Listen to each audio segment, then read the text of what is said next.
Então, nós vamos iniciar, tá? Aula 5, conteúdo. Se vocês tiverem qualquer dúvida, qualquer coisa, vocês podem perguntar durante. Só que durante eu só consigo ouvir. Se vocês escreverem aí, eu não vou conseguir ver, tá? Daí a gente responde depois.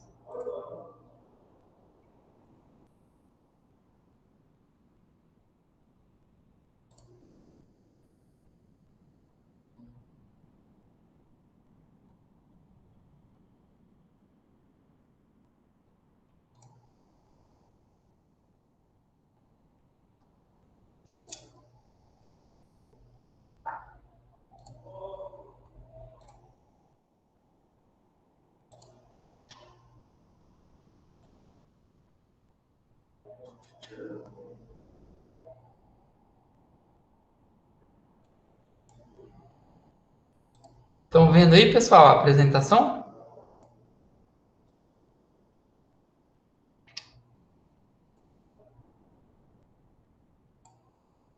Vamos lá, então?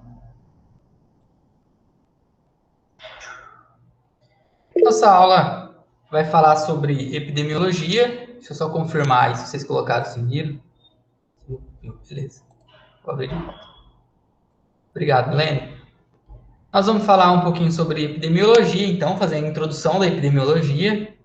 E depois, lá no final, a gente faz a resolução da nossa atividade. Claro, faz um exemplo de resolução, né? Não vou pegar a mesma atividade. Então, de onde vem, primeiramente, de onde vem o nome epidemiologia? Né? O que é epidemiologia? É o estudo que afeta a população. Né? Então, o epi vem sobre, vemos população e logo tratado. Né? É estudar tudo que afeta a população. Então, da mesma forma que a gente tentou desmistificar o que é saúde, né, que para alguns saúde era só a ausência de doença, aqui a gente também desmistifica a epidemiologia. A epidemiologia não vai estudar só as doenças infecciosas, só doenças causadas por vírus e bactérias, não. A epidemiologia vai estudar qualquer situação que afete a população. E também não só agravos, mas também estudos, né, e situações que promovam a saúde ou que evitem doenças, tá? Ou agravos. E aí nós entramos aí na seção 1, que são os conceitos históricos da epidemiologia. Então, a epidemiologia, como eu falei para vocês, ela vai muito mais além de tratar doenças infecciosas, tá? Existem vários estudos epidemiológicos que tratam também doenças crônicas, não transmissíveis, a própria medicina do trabalho, né, está envolvida com a epidemiologia. Por quê? As leis da medicina de trabalho, elas foram criadas, por exemplo, foram feitas a partir de estudos epidemiológicos. Então, por exemplo, por que o pessoal que trabalha na construção civil precisa usar capacete e mais alguns outros EPIs? Porque essa população específica, quando sofria um acidente, né, sofria muito traumatismo craniano. E aí a forma que a epidemiologia descobriu com os estudos era propor o uso de capacete. Né? Alguns têm que utilizar lá o protetor auricular. Por quê? Porque os trabalhadores da construção civil sofriam mais de surdez ou doenças e agravos relacionados à audição. Então, aí vem o EPI também em si, tá? Quando a gente vê na TV, né, propaganda do governo, ensinando a lavar as mãos, ensinando, pedindo para tomar vacina, fazendo campanhas, né? Isso tudo é epidemiologia. Por quê? Se a gente faz estudos epidemiológicos, descobre que determinada população está sofrendo de nem o retorno do sarampo, né, nos últimos anos. Por que o sarampo voltou? Voltou porque a população não estava tomando vacina. Então, a gente precisa fazer alguma coisa para que a população tome vacina. Fazer campanhas de conscientização, né, na TV, no rádio, nas escolas, em todos os lugares que a gente conseguir. Essas são campanhas realizadas a partir de estudos epidemiológicos. Então, a epidemiologia está muito mais na nossa vida do que a gente imagina. E quais são os objetivos da epidemiologia? Identificar a causa de uma doença e seus fatores, claro, esse é o primordial, né? Então, surge uma doença, a gente tem o exemplo do coronavírus, mas vamos mudar um pouquinho o nosso foco, né, para não ficar falando só de coronavírus. Mas a gente tem um exemplo básico lá da microcefalia, logo após a Copa do Mundo, né? Não sei se vocês se lembram, mas ali logo após a Copa do Mundo a gente teve, e a Olimpíadas, nós tivemos aí no Brasil, principalmente no Nordeste, surto de microcefalia, causado principalmente pelo Zika vírus. Mas de início, quando os bebês começaram a nascer com microcefalia, quando aumentou a quantidade de bebês nascendo aí com microcefalia, ninguém sabia o porquê que era, né? Foram feitos estudos epidemiológicos, ou seja, o que essa população de crianças nascidas com microcefalia tem em comum que pode ser a causa desse nascimento com microcefalia. E aí foi quando se descobriu que estava envolvido aí o Zika vírus. Então, descobriu os fatores aí de risco para a doença. Então, qual é um fator de risco para a microcefalia? A mãe do bebê morar em um local endêmico de Zika vírus. Determinar a extensão da doença encontrada na comunidade, ou seja, saber se a doença, por exemplo, o Zika vírus, é causado pela picada do mosquito. Então, onde tiver o mosquito na sociedade, as pessoas, né, esse determinado mosquito, que é o Aedes aegypti, onde o Aedes aegypti estiver, existe o risco da mãe aí, da grávida, ser infectada pelo vírus, né, e o bebê desenvolver a microcefalia. Estudar a história natural das doenças e verificar a sua gravidade, ou seja, existem algumas doenças que a gente tem um histórico de surtos dela. Vai lá. A dengue já virou história no Brasil, né? Todo ano no verão, na época de chuva, tem epidemia de dengue no Brasil, ou surto ou epidemia, mas sempre tem. Lembrando, surto é quando é em populações delimitadas, né? Lá numa cidade, tem um surto. E epidemia quando é no Brasil inteiro. Então, nos últimos anos, a gente está tendo epidemia de dengue aí. Avaliar as medidas preventivas e terapêuticas e modos de assistência à saúde, ou seja, já está na epidemia, a gente já sabe que vai ter epidemia de dengue esse ano novamente, o que nós podemos fazer, o que a saúde pública pode fazer para minimizar isso na população. Então, vai ter que aumentar leito, vai ter que colocar o pessoal, vai ter que comprar mais soro, porque quem tem dengue precisa tomar soro, vai ter que comprar mais dipirona, porque quem tem dengue precisa usar dipirona. Como que eu posso fazer essa assistência aí na saúde das pessoas que serão acometidas com essas doenças? E, é claro, fazer medidas preventivas, que é aí conscientização e os agentes de saúde fiscalizar as casas aí para ver se não tem água parada. Tá? Tudo isso no contexto do exemplo da dengue. Se vocês pensarem em outro exemplo, em outra doença que vocês queiram saber e colocar de exemplo, a gente pode falar também. Providenciar base para a base, desenvolvimento de políticas públicas e decisão de legislação relacionadas aos problemas ambientais. Então, só para vocês terem uma ideia, como o poder público pode resolver ou não um problema, o mosquito Aedes aegypti, na década de 60 e 70, ele foi eliminado do Brasil. Então, quando o poder público decidiu eliminar ele de verdade, ele eliminou, tá? Que na época era por conta da febre amarela, que ele também é transmissor da febre amarela. E aí ele foi eliminado. Só que aí ele voltou, né, aí na década de 90, ele voltou e a gente tem todo ano o problema aí com o dengue, né, com a tríplice, que a gente fala aí, a tríplice doença viral, que é a dengue, a zika e a chikungunya. Falando um pouquinho de história, eu já comentei com vocês sobre a vacina, né? A gente fala um pouquinho sobre a epidemiologia e como a epidemiologia ela pode ser tratada tanto no ambiente acadêmico e oficial, como também no ambiente empírico. Aqui a gente tem uma imagem muito conhecida, né, do pai da imunologia, que é o Edward Jenner, né, que ele foi um dos precursores aí da vacinação. Aqui a gente tem, claro, uma ilustração, né? Por que essa ilustração aqui? A primeira vacina foi desenvolvida contra a varíola, né? A gente estudou um pouquinho sobre a varíola lá nas aulas do primeiro bimestre.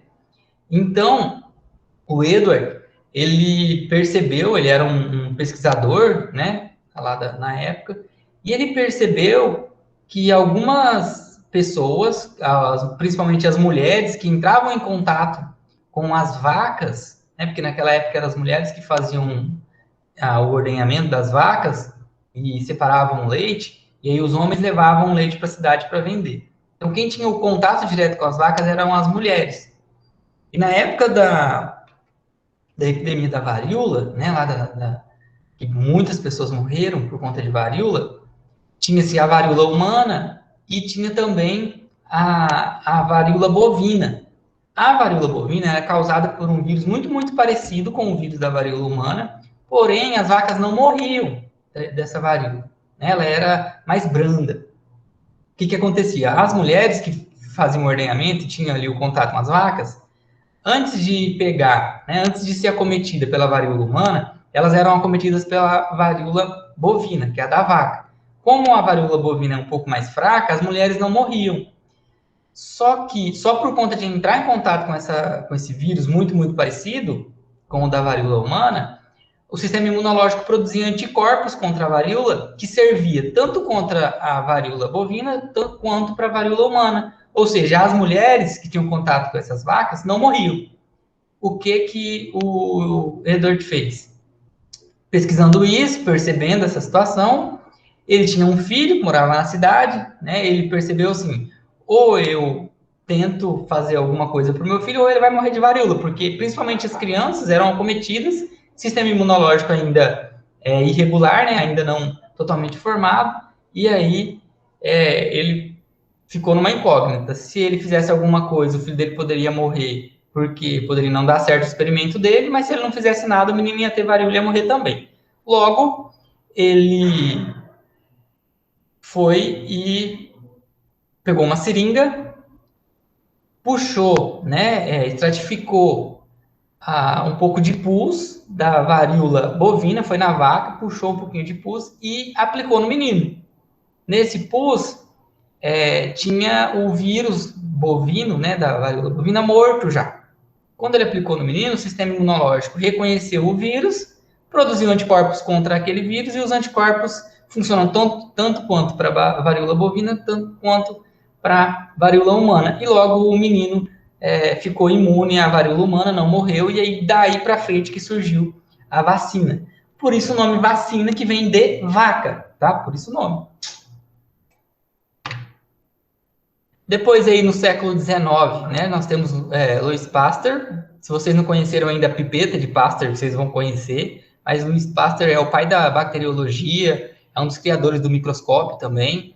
E ele desenvolveu, ele foi o cara, né, que percebeu que existiam micro-organismos, que existiam bactérias que causavam doenças, e também micro-organismos que podiam ser utilizados para o bem da população. Né? Tanto que foi ele também, ele é um dos criadores da cerveja, a gente tem aqui, ó, que a cerveja produto da fermentação microbiológica, né? Aí tem outros produtos, que não foi ele que desenvolveu, mas só para de exemplo, tem lá o Todinho, Activia, né, que nada mais são do que produtos à base de fermentação microbiológica. E a epidemiologia contemporânea? Então, como que a gente utiliza ela hoje? É um eixo da saúde coletiva, pois direciona os esforços e trabalhos. A gente não conseguiria, pessoal, trabalhar contra todas as doenças em saúde pública. A gente precisa delimitar contra o que nós vamos trabalhar esse ano. Ou seja, eu preciso de estudos para saber o que a população mais precisa. Eu quero prevenir o quê? O que eu tenho que prevenir para essa determinada população? Eu só consigo descobrir isso com estudos epidemiológicos para descobrir quais as doenças que essa população está mais arriscada a sofrer. E aí eu vou trabalhar contra principalmente essas doenças. Descreve o aspecto clínico da doença e sua história natural. Então, por que a gente ainda tem muitas dúvidas e a cada hora surge uma novidade sobre o coronavírus? Porque os estudos epidemiológicos estão sendo feitos agora. Tudo que a gente tem sobre esse novo coronavírus, que a gente tinha quando ele surgiu, era relacionado a outras espécies de vírus, não era ele. A gente foi utilizando coisas e torcendo para dar certo. Algumas deram certo e outras não. Por isso que o estudo epidemiológico continua e a cada mês surgem artigos científicos aí com novidades. Ele identifica fatores de risco de uma doença e grupos mais susceptíveis, né? Daí que surgiu o grupo de risco do coronavírus, por exemplo. Pessoa que tem asma, hipertensão, diabetes, e entre outras doenças. De onde surge esse grupo de risco? De estudo epidemiológico.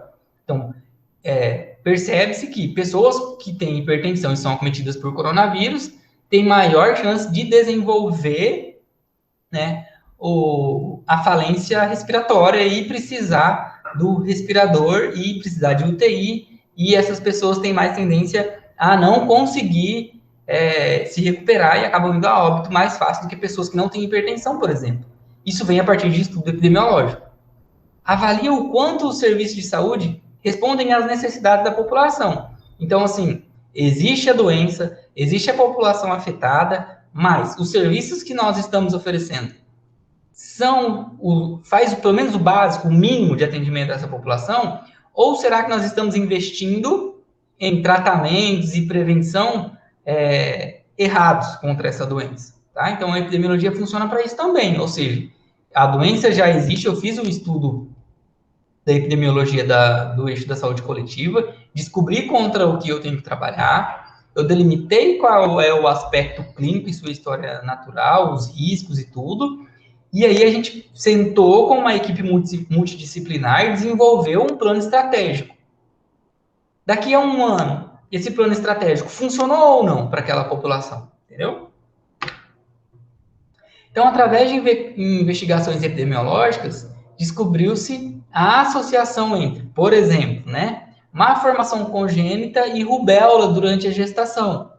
Então, foram estudos epidemiológicos que descobriram que as crianças, em determinado período de tempo, as crianças que nasciam com má formação congênita, tinha uma característica de que a mãe teve rubéola lá na gestação.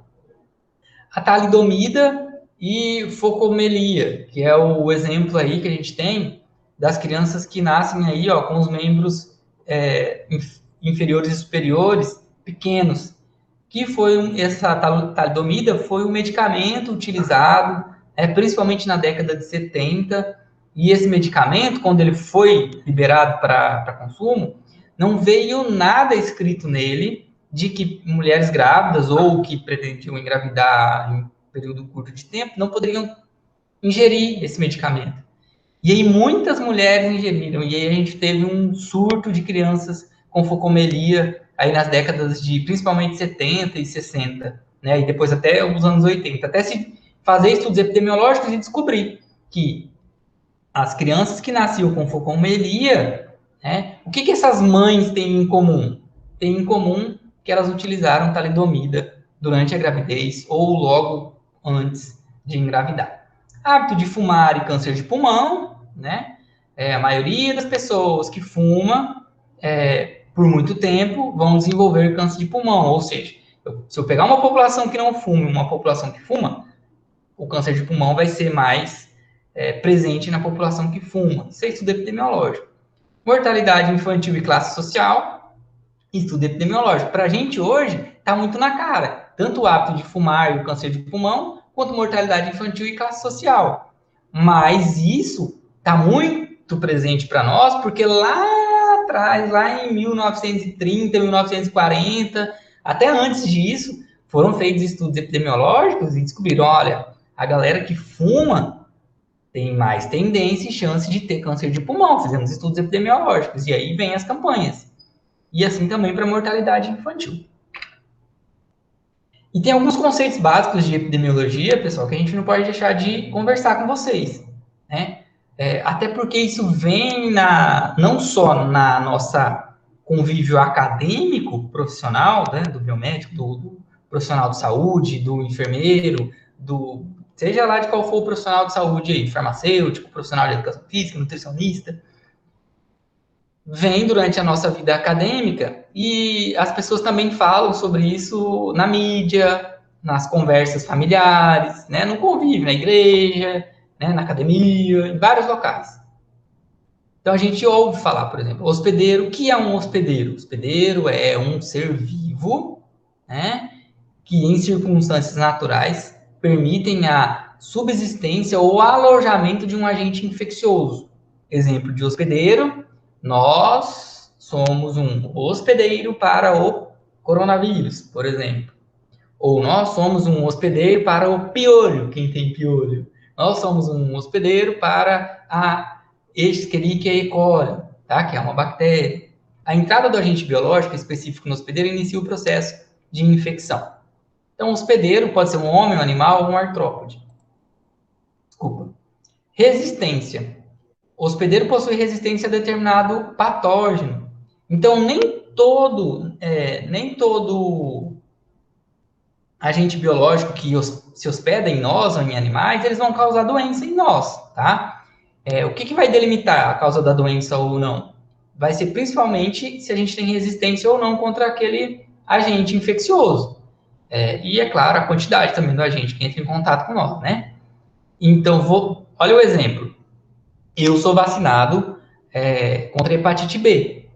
Se eu entrar em contato com o vírus da hepatite B, o meu sistema imunológico vai expulsar o vírus da hepatite B do meu corpo, ou seja, os meus anticorpos e as minhas células de defesa, os meus linfócitos de memória, eles já sabem que eles precisam eliminar o vírus da hepatite B do meu corpo.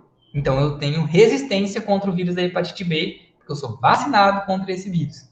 Se for uma pessoa que não é vacinada contra o vírus da hepatite B, o vírus vai entrar em contato com o hospedeiro não tem resistência contra o vírus, e logo o vírus vai causar a doença. Susceptibilidade, o hospedeiro não possui resistência a determinado agente patógeno, podendo adquirir a doença. O exemplo da pessoa não vacinada, o exemplo de todos nós, quando se fala em coronavírus, nós ainda não descobrimos pessoas que são resistentes, né? Até porque não tem vacina. Infecção é a entrada e o desenvolvimento do agente infeccioso em um organismo vivo. Quando a gente fala em infecção, significa que o agente entrou e se desenvolveu. No nosso dia a dia, a gente entra em contato com milhares, tá, de agentes infecciosos. Só que, na grande maioria das vezes, o nosso sistema imunológico consegue eliminar esse agente infeccioso e ele não se multiplica em nós. A infecção ocorre somente após a multiplicação do agente infeccioso. Infectividade é a capacidade do agente infeccioso de se alojar e multiplicar-se dentro do hospedeiro. Alguns agentes infecciosos, pessoal, têm baixa infectividade, ou seja, a gente entra em contato com eles e dificilmente ele consegue se multiplicar no nosso organismo, tá? A não ser que a gente entre em contato com uma grande quantidade daquele agente infeccioso. Que daí é aqueles exemplos assim, ó. No nosso dia a dia, a gente entra em contato com um E. coli, bactéria E. coli. Ela é uma bactéria patogênica e tal. Só que a infectividade dela para nós é baixa se a gente entrar em contato com pequenas quantidades, pequenas células bacterianas. E aí, no nosso dia a dia, a gente não tem problemas com a E. coli. Agora, se a gente ingerir água contaminada, com grande quantidade de E. coli, alimento contaminado, criança não lava as mãos, vai no banheiro, não lava a mão, e aí nas fezes tem E. coli, e ela entra em contato com grande quantidade dessa bactéria, aí aumenta a infectividade da bactéria, e aí a gente acaba ficando suscetível a ela, tá bom? Patogenicidade. Refere-se à habilidade do agente infeccioso em induzir uma doença, levando ao aparecimento dos sinais e sintomas. Pessoal, vamos lá. Para que um agente infeccioso consiga se instalar no nosso organismo e se multiplicar no nosso organismo, em algum momento o nosso sistema imunológico tem que ter falhado, tá? Porque nós temos um aparato imunológico para não deixar o agente infeccioso causar a doença. O que é a patogenicidade? É a habilidade que o agente infeccioso tem para burlar o sistema imunológico. Vou dar um exemplo para vocês do dia a dia. Vamos lá. Vocês têm o celular de vocês aí, e aí muitos de nós temos aí o banking online, né? Banco do Brasil, Caixa Econômica, Bradesco, seja lá o banco que você tem. Você tem a senha para que só você entre no seu banco. Então, a sua senha é o seu sistema imunológico, tá? E aí você tem os hackers, os bandidos, o pessoal que fica tentando invadir o nosso celular aí, nossos computadores, para pegar nossas senhas e roubar nosso dinheiro. Esses bandidos, esses hackers, eles são os patógenos, tá? Os agentes infecciosos. O que acontece? Para o bandido entrar no seu celular, ou você tem que ter dado uma bobeira e deixado sua senha à vista para alguém, que daí nesse caso seria o seu sistema imunológico falhar, você tem uma doença que faz o sistema imunológico não funcionar. Ou o hacker tem que conseguir ter um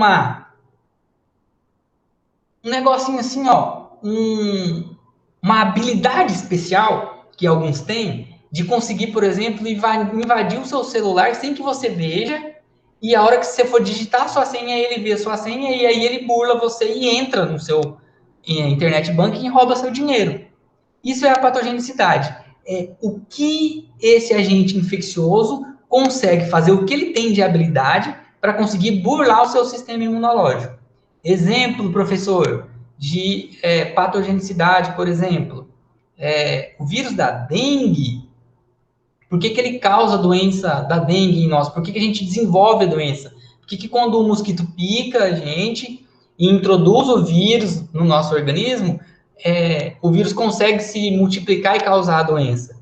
Porque esse vírus, ele consegue entrar nas nossas células imunológicas e se multiplicar lá dentro. Outros vírus, a grande maioria dos outros vírus, não conseguem fazer isso. Imagina só, o vírus entra dentro da célula imunológica, que na verdade a célula imunológica era quem era para matar ele. Mas o vírus consegue enganar a célula imunológica e entrar dentro dela e usa ela como casinha para se multiplicar. Olha o tamanho da loucura. Tá? E o que é virulência? Vocês devem ter ouvido falar de fator de virulência. É a capacidade do agente infeccioso produzir casos graves ou fatais. No caso da dengue, que é o exemplo que nós estamos estudando, o que seria a virulência da dengue? O vírus entra nas nossas células imunológicas, se multiplica dentro dessas células. Quando ele se multiplica em uma grande quantidade, ele explode essa célula e vai para outras milhares de células, causando a diminuição das células do sistema imunológico, tá? Que é o que a gente chama lá de neutropenia e linfopenia, né? Diminuição dos leucócitos de modo geral, que são as células do nosso sistema imunológico. Causa também essa inflamação causada pelo vírus da dengue. Ela deixa os nossos capilares sanguíneos, nossos vasos sanguíneos enrijecidos, causando microhemorragia. Deixa as nossas células gastrointestinais, tá?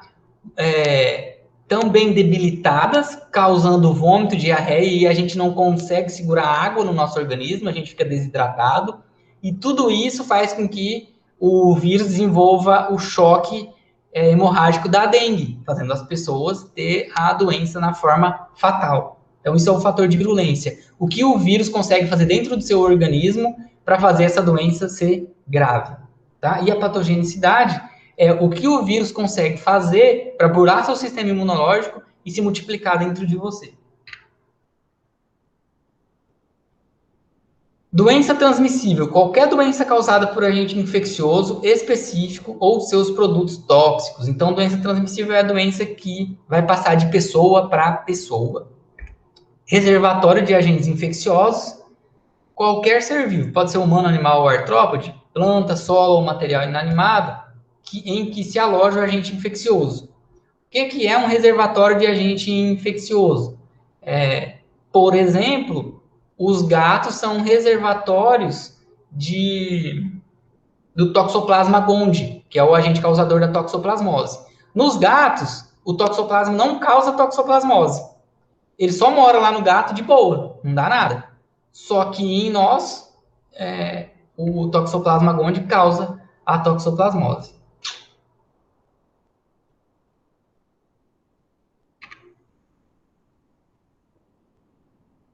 A gente já está com... Agora já é 8h35. Eu vou passar para a resolução da nossa atividade, tá? Vou falar um pouquinho sobre a seção 2, porque senão a gente vai demorar muito. Área de atuação da epidemiologia. Então, descrição, investigação e avaliação.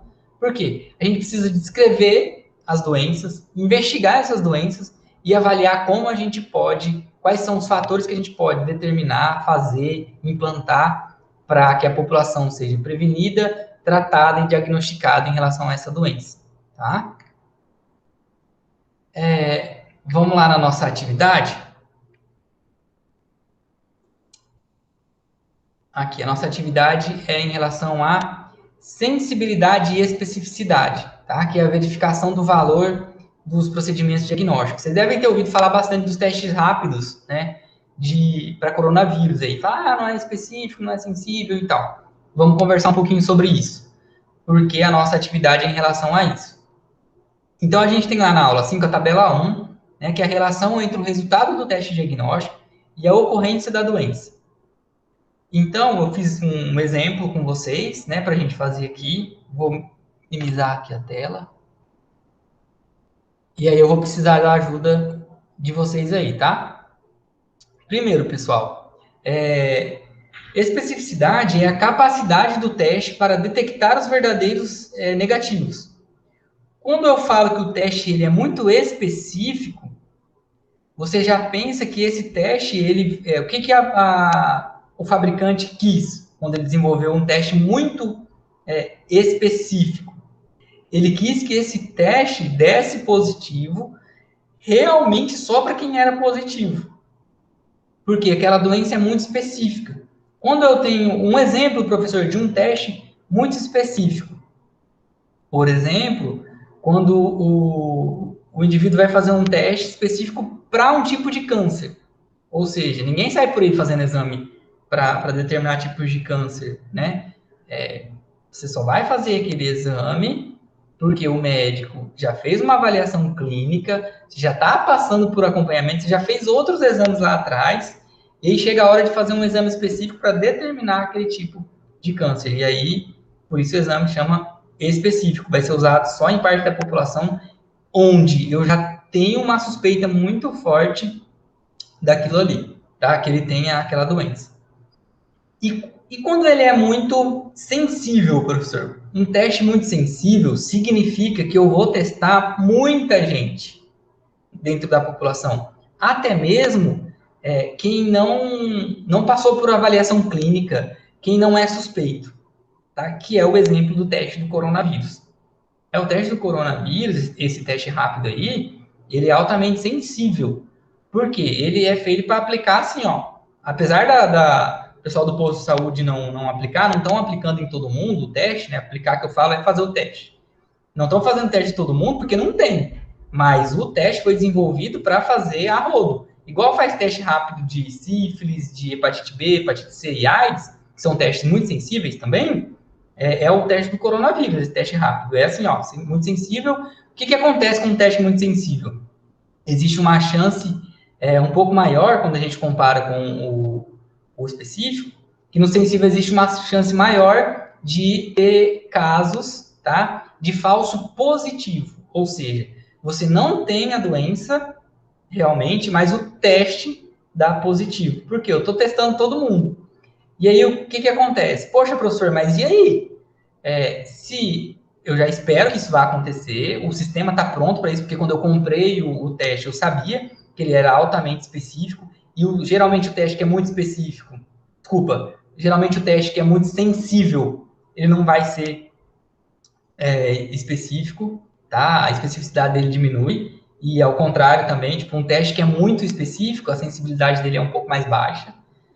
E aí, quando eu sei que eu estou comprando um teste muito sensível, eu já espero que ocorra alguns casos aí de falso positivo. O que eu tenho contra isso? O que eu vou fazer, né, sabendo disso? Eu arrumo um outro teste. Por exemplo, o que a gente tem aí do PCR, que é aquele teste lá do nariz, tá? Que pega o swab, né, o cotonetezinho, introduz no sistema respiratório superior, buscando cópias de material genético do vírus. Esse PCR, esse teste, ele é um teste específico. Tá? Por quê? Porque eu vou procurar o material genético do vírus. Aí ele acaba sendo um teste muito específico. O que pode acontecer com esse teste? Porque aí sim, esse teste tem que ser feito só em pessoas que têm suspeita clínica, por ser um teste muito específico. Pode acontecer nesse teste, tá? Falso negativo, tá bom? Por ele ser muito específico. E aí, então, vamos fazer o nosso exemplo do teste. Então, ó, sensibilidade. O que é sensibilidade? Tá? Sensibilidade vai ser a capacidade que esse teste tem de encontrar pessoas que têm aquela doença dentro da população em geral. E a especificidade é a capacidade desse teste, tá, encontrar dentro da população somente e realmente as pessoas que têm aquela doença. Vamos lá para prática e exemplos, tá? Exemplos aqui. Vamos falar em Ministério da Saúde e vamos falar agora de exemplos de teste para hepatite B e hepatite C. Então, isso aqui, ó, lá nas cartilhas do Ministério da Saúde. Quando que a prefeitura pode comprar um teste rápido para hepatite B e C? Que aqui, ó, para hepatite B, o HBsAg. Sensibilidade tem que ser de 100%, ou seja, ele tem que ser muito, muito sensível. A especificidade tem que ser de pelo menos 98%. Então, aqui eu já sei que o que pode acontecer nesse teste? Nesse teste, se ele for 100% sensível, significa que não é para acontecer falso negativo. O que pode acontecer aqui? Pode acontecer de 2% ser falso positivo. Ou seja, para algumas pessoas, se eu fizer 100 testes, pode ser que em 2 pessoas aconteça de o teste dar positivo, mas quando eu faço um exame complementar, eu descubro que, na verdade, ela não tem hepatite B. Ela tem um outro tipo de hepatite, o teste positivou porque ele é muito sensível. Tá? Alguma coisa... porque quando a gente faz esses testes rápidos, a gente procura geralmente anticorpos, tá? Ou proteínas produzidas aí do sistema imunológico ou do antígeno. E aí, às vezes, tem alguma proteína muito parecida com a proteína que a gente está procurando, e aí ele acaba ficando positivo.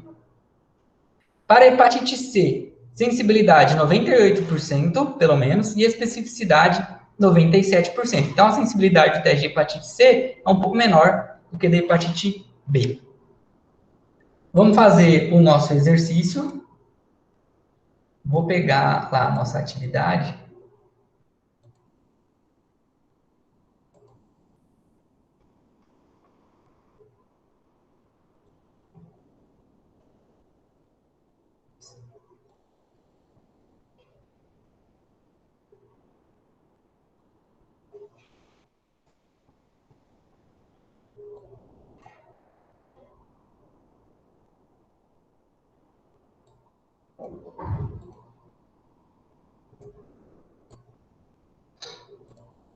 Tá aqui. Então, na nossa atividade, nós temos um laboratório está prestes a lançar um novo teste rápido para o diagnóstico de coronavírus em Mato Grosso do Sul. Na fase de estudos, foram realizados 1.506 testes em pacientes voluntários residentes em Campo Grande, Mato Grosso do Sul, apresentando os seguintes resultados: 687 verdadeiro positivo, 29 falso positivo, 6 falso negativo, 784 verdadeiro negativo. E aí, o que eu quero? Considere o conteúdo abordado lá na nossa aula, e ao final, multiplique por 100 para dar em porcentagem, tá? E eu quero saber a sensibilidade e a especificidade destes testes. Como que nós vamos fazer isso? Vou tentar abrir um esquema para nós aqui, ó.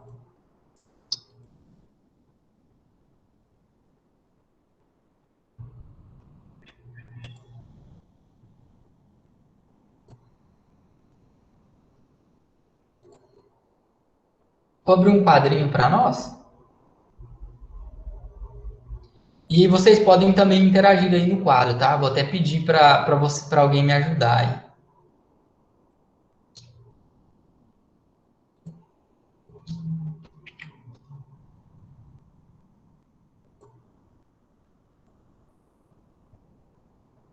pegar aqui parte do nosso enunciado.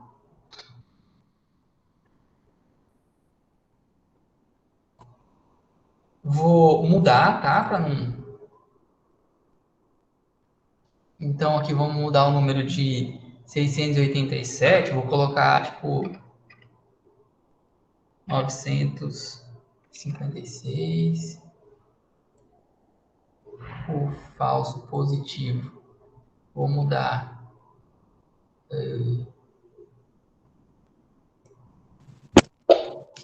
Professor. Oi, Fernanda.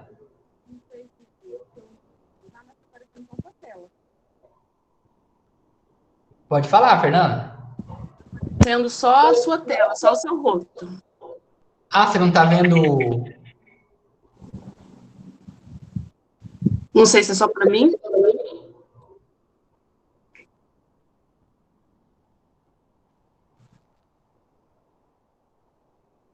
Aqui eu tô vendo que a Thalita tá vendo aí. Vou abrir outro, peraí. E...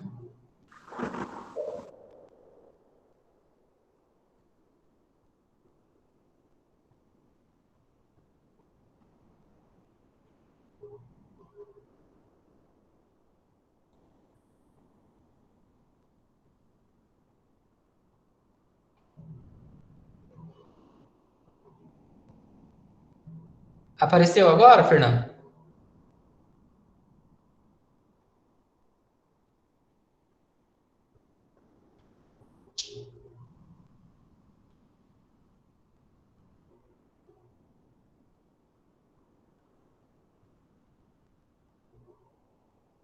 Tô vendo aqui só 4, tá? Tá a Amanda, a Hanna, a Milene e a Thalita, que tá conseguindo ver.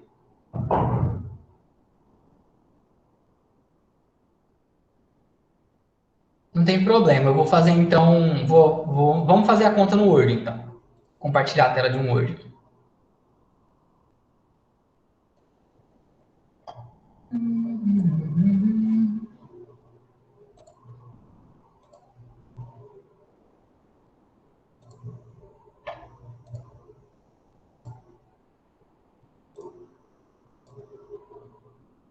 Aí.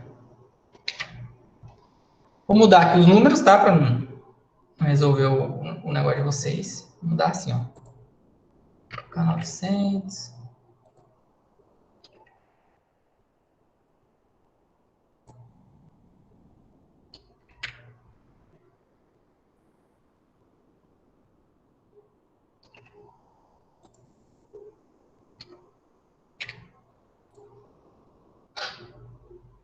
Vamos pegar a nossa fórmula.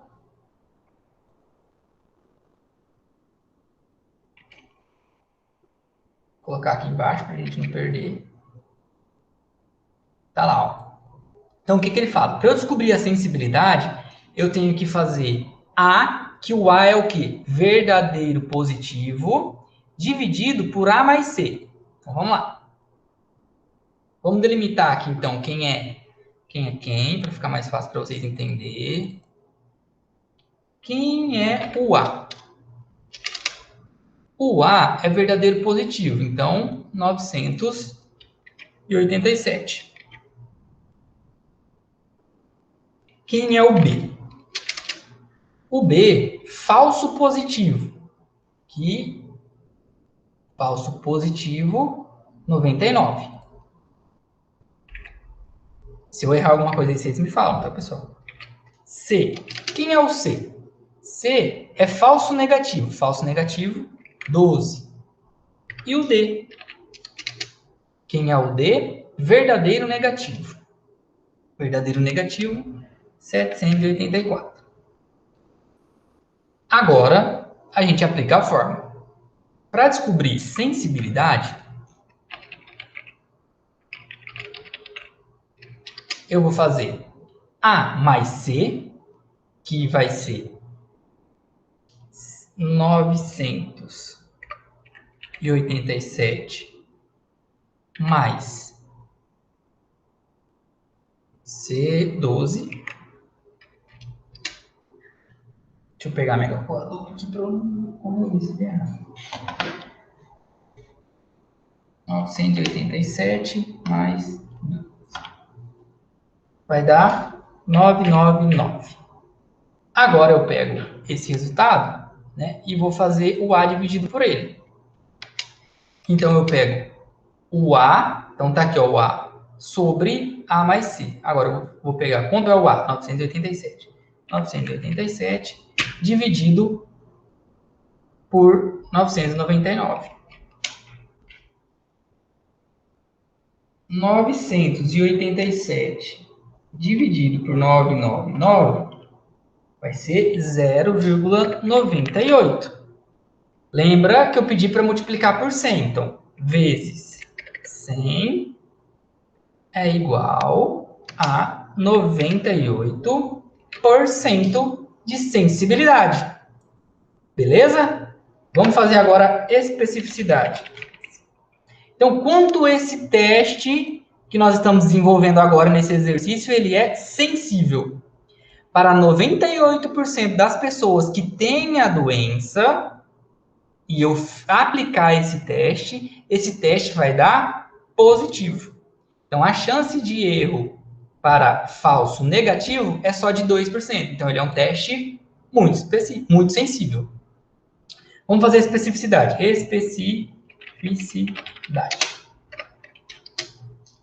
Especificidade, eu preciso fazer o D dividido por B mais D. Então, vamos fazer quanto é B mais D.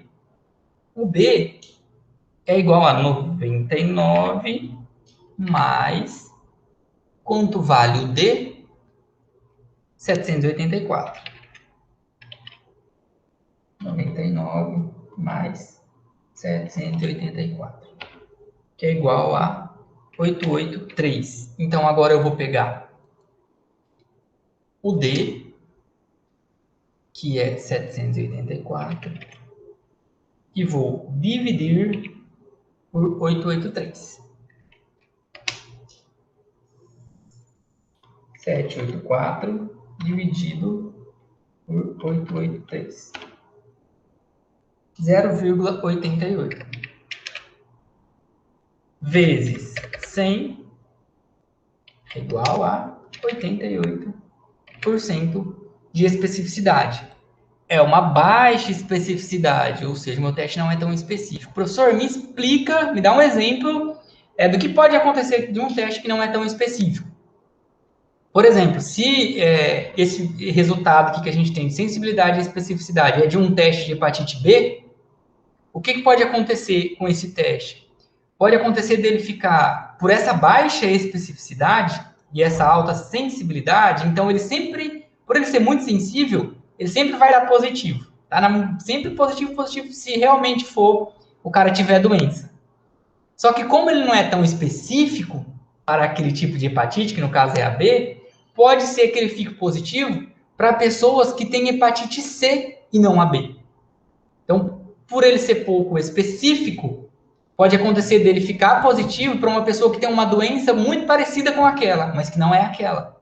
O exemplo básico disso, hepatites. Então, se eu tenho um teste de hepatite B, que ele é muito sensível e pouco específico, pode acontecer dele positivar para pessoas que têm hepatite C, na verdade, não tem a B.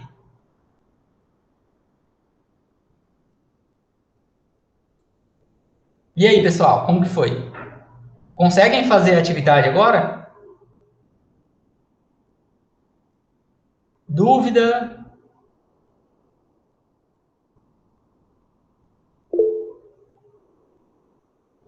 Ficou de boa, né? Eu imaginei que ia ser bem mais... Isso aí, Gabriel. A hora que eu coloquei a atividade antes da aula, eu falei assim, essa galera vai chiar. Mas é de boa, tá? E aí, assim, ó, só para complementar para vocês, pessoal, a gente precisa saber sobre especificidade e sensibilidade. Aí tem o odds ratio e o RR, esse eu só preciso que vocês conheçam, a gente não precisa fazer, até porque isso a gente não vê no dia a dia de laboratório, não vê no dia a dia de posto de saúde, não vê no dia a dia de hospital. Esses são instrumentos que a gente utiliza para fazer pesquisa científica. Alguém colocou alguma coisa aqui. Thalita. Fiquei um pouco confuso em questão falso positivo e falso negativo. Thalita, que bom. Então, vamos lá. O que é primeiro eu tenho que explicar, vou pegar do falso positivo. Thalita e restante do pessoal. O que é um teste falso positivo? Falso positivo. Vou usar um exemplo do teste de gravidez, tá? Não tem o teste de gravidez, e aí ele geralmente é assim, ele vem uma fitinha e ele vem com 2 campos. Se marcar os 2 campos, significa que é positivo. Se marcar um campo só, significa que é negativo. Não é assim? Vocês devem ter visto, né? O que seria um falso positivo? marcar os dois campos, ou seja, o teste ficar positivo, você achar que está grávida, e quando você for fazer a ultrassom, que daí é um exame muito mais específico, o médico fala assim, não, minha filha, você não está grávida, não. Seu teste deu errado, é o que geralmente as pessoas falam. Na verdade, o que aconteceu com esse teste é que ele foi um falso positivo. O teste positivou, mas você não está grávida. Falando em doença, é o que está acontecendo muito com os testes da prefeitura, teste rápido. Não tem nada contra a prefeitura, tá? Mas é que os testes são muito sensíveis. E aí, o que está acontecendo? Muitas pessoas estão fazendo o teste rápido para coronavírus e o teste está dando positivo, o teste rápido, aquele do sangue. E quando essas pessoas vão fazer o teste confirmatório, que é o teste mais específico, que é o do PCR, que é o lá do suave, o cotonete, daí lá no teste específico dá negativo. Significa o quê? Que aquele teste rápido que tinha positivado, ele era um falso positivo. Tranquilo, falso positivo aí, Thalita? Porque daí eu passo para o próximo. Então, o que é um falso positivo? Positivou no teste, mas você não tem a doença ou o agravo. E o que é um falso negativo? Falso negativo é você fazer o teste de gravidez, tá? Marcar só uma fitinha, ou seja, você fez o teste, no teste fala assim, ó, se marcar duas, você tá grávida pelo teste. O teste é positivo. Se marcar uma, o teste é negativo, você não tá grávida. Aí você vai e faz. Vai lá, faz o teste, marcou uma fita, significa que o teste é negativo. Se o teste é negativo, você não tá grávida, tá? Só que você continua com náusea, enjoo, vômito, não desce menstruação, você pega e acaba indo no médico e vai fazer um teste confirmatório, que é o ultrassom, por exemplo. Aí o médico faz o ultrassom e fala, parabéns, você está grávida. Aí você vai falar, mas eu fiz o teste, aquele da farmácia, mas e no teste deu negativo. O médico vai falar o quê? O teste deu errado. O que é o errado desse teste? Ele foi um falso negativo. Na verdade, você estava grávida, ou seja, ele tinha que ter dado positivo, mas ele falhou e foi falso negativo. Tranquilo, Thalita? Então, beleza. No coronavírus, o exemplo seria, você vai até o posto de saúde, faz o teste rápido, você tem os sintomas, faz o teste rápido dá negativo. O pessoal manda você de volta para casa e fala para você ficar de boa. Você continua com os sintomas e fala, não, vou fazer o teste em outro lugar. Chega em outro lugar, faz o teste confirmatório e o teste dá positivo. Significa que o primeiro teste lá que deu negativo é um falso negativo, porque na verdade você estava com a doença. Oi?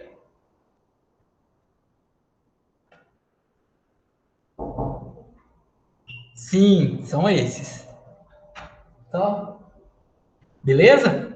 Agora, eu vou... Primeiro, eu quero perguntar uma coisa para vocês. Vou pegar um negócio aqui, tá?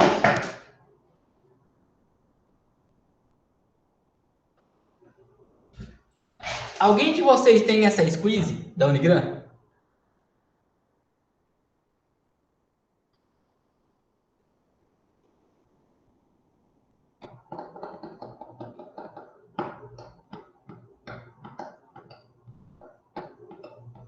Então tá. A galera não tem, né? Então, como a galera não tem, né, participado das nossas aulas, vamos fazer um esquema aí para ver se a galera vem participar.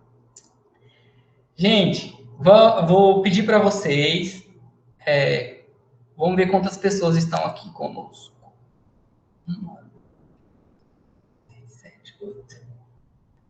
8 colegas. Coloquem números aí no chat de 1 a 8. Escolhe um número, por exemplo, a Thalita escolhe o número dela, ela coloca aí. Isso, e assim vai. Não pode repetir. Se repetir, eu aviso aqui para vocês colocar outra. E a gente vai sortear. Vou sortear a squeeze e vou deixar guardado aqui na minha sala. O dia que vocês passarem pela Unigrão, vocês vêm aqui buscar. Vai ficar guardado. Ó, o Gabriel e a Dalva colocaram C. Ah, a Dalva já mudou, beleza. Todo mundo colocou? Agora, para não... Né, eu sei os números, mas eu vou chamar alguém que não sabe. Vou ver se tem um estagiário ali pra gente chamar. Que daí essa pessoa vai falar o número, ela não conhece vocês, não sabe que número vocês colocaram.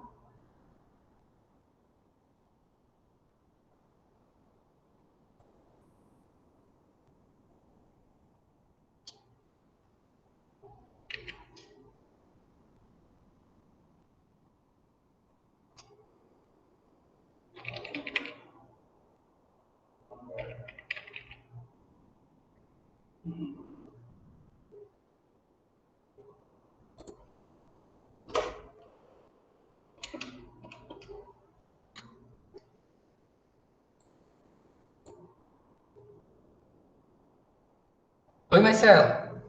Você pode vir aqui na minha sala um pouquinho? Tá bom. Não tem problema, não. Rapidinho. Uhum. Tá. Ó, galera, a Marcela vai vir aqui. Eu vou fechar o chat. Eu vou pedir para ela falar um número de 1 a 8, né? É 1 a 8? É 1 a 8. Não tem o 9, né? Ela vai falar o número de 1 a 8 aí, quem for, já é. Oi, Marcela. Entra aqui, você vai participar de um sorteio aqui para nós. Pode vir aqui. Pessoal, essa é a Marcela. A Marcela é nossa estagiária. Dá uma baixadinha para eles te ver, senão eles não te veem. Ah, tá. Oi. Marcela, eu vou sortear a squeeze para eles. Uhum. E aí, eles estão em 8 ali, cada um colocou um número de 1 a 8. Tá. Você vai ter que escolher um número de 1 a 8. Posso escolher? Ah, para eles. Tá. Eu vou escolher o número 5. Vamos ver quem é o 5.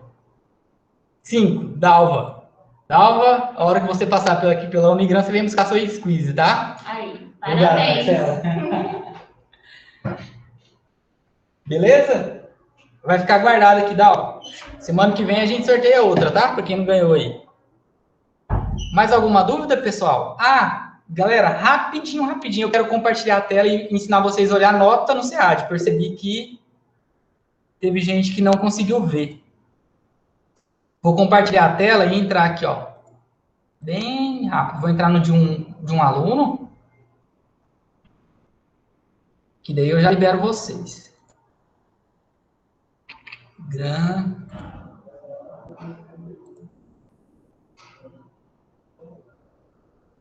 Talvez vocês saibam, mas aí às vezes algum colega não sabe, vocês ajudam.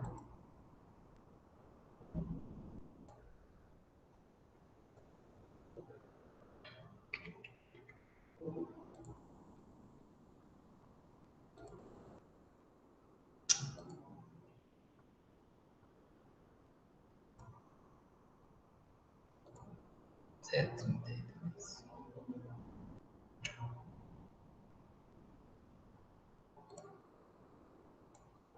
Tentando entrar como aluno, que daí a visão fica igualzinha de vocês. Não quero.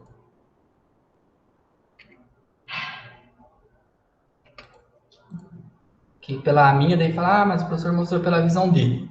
Quero mostrar a visão de aluno mesmo.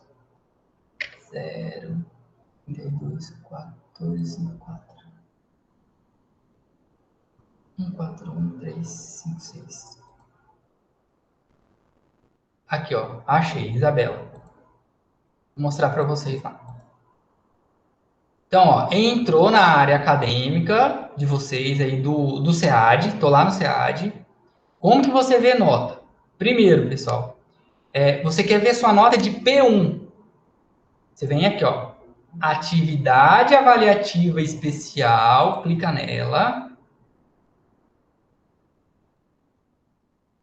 E aí aqui está a nota, ó, da Isabela. 5,6.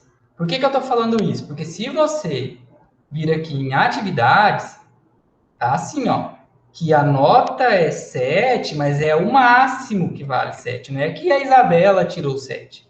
Igual para as atividades, ó, vale 0,75, tá? Para você ver sua nota da prova, você entra em sala virtual, atividade avaliativa especial. Aí você vê a sua notinha e vê o que eu coloquei lá, ó. Total de acerto, cada questão vale 0,7 e coloquei o gabarito para ela conferir o que ela errou. Bom? E nas atividades também, ó. Você vai aqui, ó, sala virtual, portfólios, e aí aqui você vê suas notas. No caso da Isabela, todas as notas dela foram notas máximas, 0,75. Se ela tivesse errado alguma coisa, tinha 0,3, 0,5. E como eu vejo a minha média, professor, aqui no SEAD, você vem aqui, ó, área do aluno, consultar notas. Aí aqui, ó, a atividade P1, todas as atividades P1 dessa disciplina, ela tem 3. Nota de P1 5,6, que dá média 8,5. Beleza? Foi, galera? Dúvidas?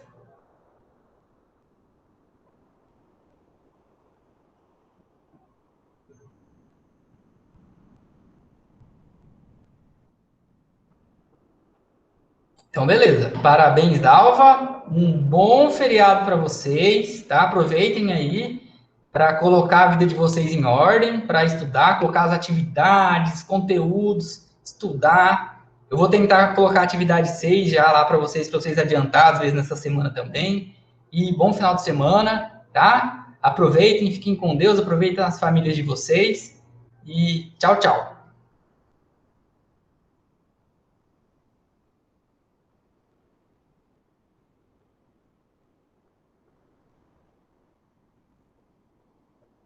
Valeu!